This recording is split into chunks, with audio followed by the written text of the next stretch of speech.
चलिए ठीक है, यहाँ से टारगेट जो है आने वाले एक हफ्ते में हमें 24,500 तक के देखने को मिल सकते हैं। ये एनालाइज किया गया है रुकेश सर की तरफ से।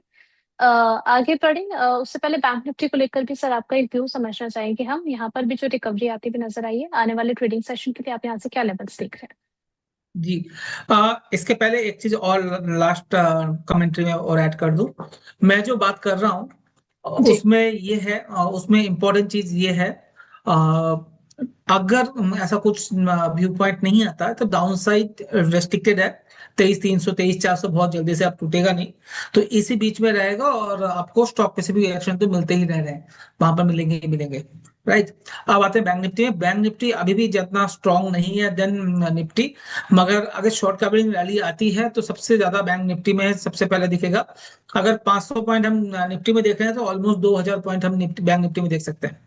अभी 54,000 के करीब चल रहा है तो ऑलमोस्ट 55,500 55,700 तक का मूव बैंक निफ्टी में आ सकता है। वही कंडीशन सेम है।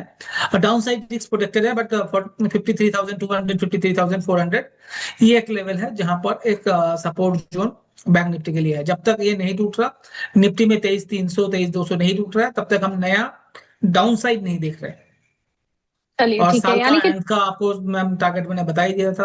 हम्म 28-29 हजार इस साल के एंड, और नेक्स्ट ईयर एंड में हम 33,000 तक निफ्टी में देख सकते हैं। वो अभी तक हम इंटेक्ट है हमारे कैलकुलेशन में। चलिए ठीक है। मार्केट जो है लॉन्ग टर्म के लिए बुलिश नजर आ रहा है, और डाउन साइड को लेकर के रिस्क भी ज्यादा अभी बनता हुआ नजर नहीं आता है, तो डरने की बात है नहीं। स्टॉक स्पेसिफिक यहाँ पर रणनीति आपके साथ लगातार शेयर करते रहते हैं हम लोग। सर आगे बढ़े उससे पहले सर आपकी तरफ से कोई रिकमेंडेशन रहेगी किसी स्टॉक को लेकर के, या फिर प्रीवियस जो रिकमेंडेशन रही है उसमें कुछ अपडेट? हाँ, एक तो स्टॉक हमेशा बात करते हैं, हर सप्ताह जब आते हैं तो प्रीवियस वीक से ज्यादा ऊपर रहता है वो स्टॉक, MTAR। आप चलिए एम देखिए टी ए अब आर आप कहाँ, आप देखिए कहाँ पहुंचा है। अब तो डबल हो गया आपके यहाँ से आते आते 8,300 8,400 हो गया है। और मैं हर लेवल पे बोला है खरीदिए, हर लेवल पे बोला है होल्ड कीजिए, बेचने की जल्दी नहीं नहीं करना है। करनी। हाँ, मैं टारगेट नहीं दे रहा हूँ, हमेशा मैं हमेशा पीछे पीछे चल रहे हैं। और अब हर बार बोला है 4,300 4,200 से आपके चैनल में बात करना चालू किया है। बाकी चैनल में तो 2,700 से बोल रहा हूँ मैं। हम्म तो इसमें काइंडली इसको होल्ड करें, अभी भी होल्ड करें। हर रोज मैं आता हूँ वीकली और आपको कॉन्फिडेंस देके जाता हूँ। जल्दी नहीं बेचना है स्टॉक को। हो सकता है कभी भी 5-10% का करेक्शन आ जाए, इतना चला है तो। बट इसमें अभी भी मुझे लगता है आपको 4 डिजिट में देखने को मिलेगा। अभी 3 डिजिट चल रहा है, आई बिलीव 4 डिजिट चल रहा है, 5 डिजिट में देखने को मिलेगा। 10,000 प्लस आपको देखने को मिलेगा मेरे हिसाब से। तो आप इसको अभी तो होल्ड रखें, जल्दी ना करें बेचने की। किसी को अगर लेना है तो सही लेवल होगा 77 7800 का लेवल। अगर किसी वजह से करेक्शन होता है तो उसमें ऐड किया जा सकता है। दूसरा स्टॉक मैंने लास्ट वीक दिया था बी बॉक्स, 780 900 800 के करीब में। आज वो 970 975 चला गया है।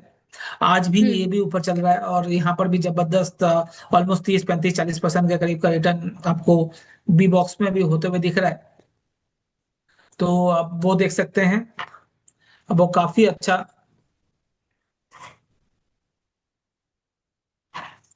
आपको देखने को मिलेगा वहां पर। एक स्टॉक हमने दिया हुआ है मार्क्स एंड फार्मा, वो अभी तक चला नहीं है। अभी भी वो अपने रेंज में ही है जहां पर हमने कॉल दिया था, उसी जगह पे है Marks and Pharma. Last week में, लास्ट आई बिलीव मंडे को दिया था हमने। हम्म मंडे को दिया था तो अभी वहां पर ही है, 210 215 के लेवल पे ही भाई दिया था। मार्क्स एंड फार्मा उसी लेवल पे ही है। तो इसको होल्ड रखा जा सकता है, नया एंट्री किया जा सकता है। और आज के लिए जो कॉल मैं लेके आया हूँ उसका नाम है Deepak fertiliser. Deepak Deepak fertilisers. Fertiliser buy किया जा सकता है। 1,470 1,475 रुपए का भाव चल रहा है। मेरे हिसाब से ये 1,700 1,800 जाने के लिए तैयार हो रहा है। आपका स्टॉप लॉस जरूर मेंटेन कर लीजिएगा 1,350 1,360 के बीच में। अभी आप टारगेट स्टॉप लॉस दोनों रिवाइज करेंगे ऊपर की तरफ, मेरे हिसाब से ऊपर की तरफ और जाना चाहिए। पर अभी के लिए 1,700 1,800 का टारगेट आप लेके चलिए। चलिए दीपक फर्टिलाइजर पर जरा बाय का रिकमेंडेशन यहाँ से देते हुए नजर आए हैं लोकेश सर। यहाँ पर बाय का स्टैंप बिल्कुल लगना चाहिए, बिल्कुल लोकेश सर की तरफ से बाय का कॉल दिया गया है यहाँ पर। अभी अगर हम देखें दीपक फर्टिलाइजर को, तो यहाँ पर 1472 के लेवल्स पर कामकाज करता हुआ नजर आ रहा है। 6.5% की तेजी ऑलमोस्ट देखने को मिल रही है।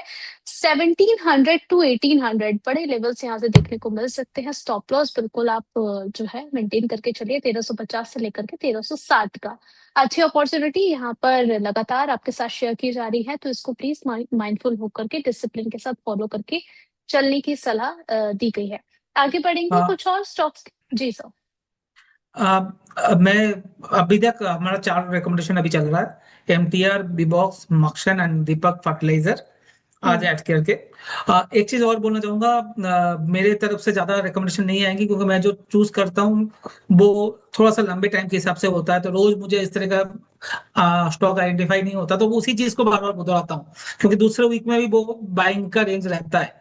जैसे हम्म। एमटीआर की एग्जांपल दे रहे हैं, या हमने 750 में भी बात की, बीबॉक्स हमने 800 में बात की, 850 में बात की, 900 में बात की, 970 में भी आज भी लेने की बात कर रहे हैं हम लोग। तो हम्म। आज भी आप उसको ले सकते हैं। वही चीज है आप मेरी तरफ से रोज नया स्टॉक शायद ना मिले, बट जो मैं जरूर रिवाइज जरूर करूंगा या बोल दूंगा अब इससे निकलना है, तब हम फिर नया कोई ऐड कर सकते हैं।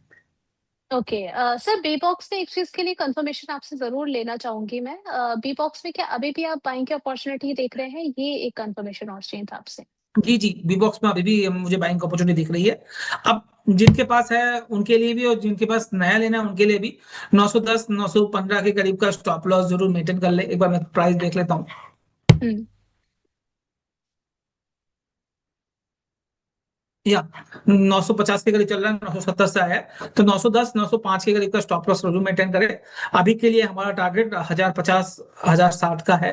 और इसको शायद हम आगे जाकर रिवाइज और करेंगे, जिस तरह से एमटीआर में करते हैं। चलिए जहां ठीक पर है, तो सही हो बी। रहा है मैम, वहां पर जल्दी जी जी। काटना नहीं है, प्रॉफिट को हजम करना आना चाहिए, लॉस हजम नहीं करना चाहिए। मगर उल्टा होता है हमारे यहाँ रिटेल में, मैक्सिमम आप देखोगे लॉस को हजम नहीं करते। आधा हो जाता है, 70% चला जाता है, फिर भी वो स्टॉक रह जाता है हम्म। पोर्टफोलियो में, और प्रॉफिट में 10-15% में हम निकल जाते हैं। मैं 10-15% में बिलीव नहीं करता। मेरा बिलीव है हमें पैसा डबल करना है, ट्रिपल करना है, उसमें हमें ट्रेड करना चाहिए। चलिए ठीक है, यहाँ पर जो है आपको पी बॉक्स में एक और अपॉर्चुनिटी मिलती हुई नजर आ रही है, जिसको आप देख करके चल सकते हैं। स्टॉप लॉस जरूर यहाँ पर भी आप जो है वो मेंटेन करके रखिएगा।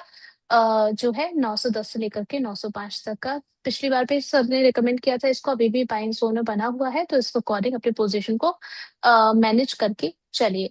और बीच बीच में आपके पास जो है वो जो भी रिकमेंडेशन है वो आपके साथ शेयर करते रहेंगे हम, ताकि अगर आप कुछ देरी से हमारे साथ जुड़ रहे हैं तो देरी का खामियाजा आपको ना भुगतना पड़े और आपको पता चलता रहे कि यहाँ पर कौन कौन सी रिकमेंडेशन आपके साथ शेयर की गई है। आगे बढ़ते हैं, कुछ और स्टॉक्स के बारे में जरा समझ लेते हैं। सर, विप्रो में हमने इस ट्रेडिंग सेशन में कुछ मूव आता हुआ नजर आया है। 203 के लेवल्स पर कामकाज कर रहा है। सर, आईटी ने जितना डिसअपॉइंट किया है, विप्रो की अगर हम बात करें तो क्या लॉन्ग टर्म के परस्पेक्टिव से अभी ऐड किया जा सकता है, अभी अवॉइड ही करें विप्रो को? ट्रेडिंग अलग चीज है। ट्रेडिंग के लिए कभी भी बाई कीजिए, 10 5 15 रुपए 20 रुपए के लिए, मैं उसके लिए बात नहीं कर रहा हूँ। बट इन्वेस्टमेंट के लिए तो 26 साल से जो शेयर रिटर्न नहीं दिया, तो मैं हम्म। अभी तो उस स्टॉक पे तो हाथ नहीं लगाने की सोचूंगा, क्योंकि अभी भी कोई मुझे ऐसा कुछ नहीं दिख रहा जो अब 26 साल में नहीं दिया तो अब देगा। ऐसा भी चार्ट में कुछ नहीं दिख रहा, या ना ही फंडामेंटल्स में चेंज हो रहा है, तो इसलिए दूर है। हम्म। 26 साल आपको याद हो मैम, हमने दिखाया भी था। अगर 5 मंथली चार्ट में जाएंगे तो सन 2000 में भाव था 205 210 रुपए, दशकों का अगर वापिस आप देखना चाहें तो। एंड आज भी 203 चल रहा है, तो कोई रिटर्न नहीं है, जीरो रिटर्न है आफ्टर 26 ईयर्स। यस रिटर्न है, वो डिविडेंड और डिविडेंड के थ्रू जो एक एक दो दो 5 5 रुपए आ रहा है उसका ही। पर ऐसा कोई बड़ा 26 साल में मूव नहीं मिला। चलिए ठीक है। साथ ही साथ टाटा कैपिटल की अगर हम बात करें, 300 के लेवल्स पर कामकाज कर रहा है। सर, टाटा कैपिटल में कोई अपॉर्चुनिटी देख रहे हैं?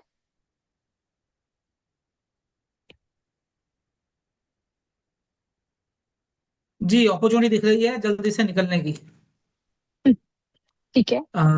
लेना नहीं है, निकलना है। मैं थोड़ा सा डायरेक्ट बोलता हूँ और मेरी आदत यही है।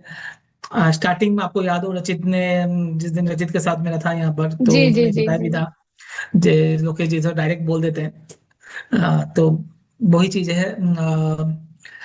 जल्दी निकलिए, अभी इसमें पैसा बनने का चांसेस बहुत कम है।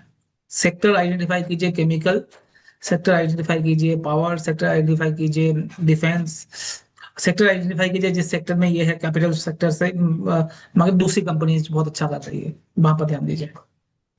चलिए ठीक है, नेक्स्ट यहाँ पर जेएसडब्ल्यू सीमेंट देखिए, ये भी एक हफ्ते में अच्छा खासा अपसाइड इसने दिखाया है, 14% से ज्यादा की तेजी है, आज भी देखिए तो अप ट्रेंड में ही नजर आ रहा है। सर कंटिन्यू रहेगा जेएसडब्ल्यू सीमेंट? जी, सीमेंट बहुत अच्छा लग रहा है, जेएसडब्ल्यू सीमेंट काफी अच्छा लग रहा है। नॉट ओनली जेएसडब्ल्यू सीमेंट, मुझे सारे सीमेंट सेक्टर में एक अपमूव आने की गुंजाइश लग रही है आने वाले कुछ दिनों में। तो धीरे धीरे सीमेंट सेक्टर को अपने वॉच लिस्ट में जरूर मेंटेन करें और रखें, पूरे सेक्टर के स्टॉक्स को जरूर रखें। अब बात करते हैं जेएसडब्ल्यू सीमेंट की, तो जेएसडब्ल्यू सीमेंट में होल्ड किया जा सकता है। मेरे हिसाब से 148 से 156 तक का मूव इसमें आ सकता है। 131 का स्टॉप लॉस जरूर मेंटेन करें। 131 का स्टॉप लॉस बिल्कुल मेंटेन करने की सलाह दी गई है, जेएसडब्ल्यू सीमेंट को होल्ड करके चलें। अगला काउंटर ले आते हैं यहाँ पर इरेडा को, अगर हम देखें 129 के लेवल्स पर कामकाज कर रहा है। एक हफ्ते में कुछ मूव यहाँ पर भी आता हुआ नजर आया, आज भी 1% ऊपर है। लोकेश सर, आपका व्यू इरेडा को लेकर?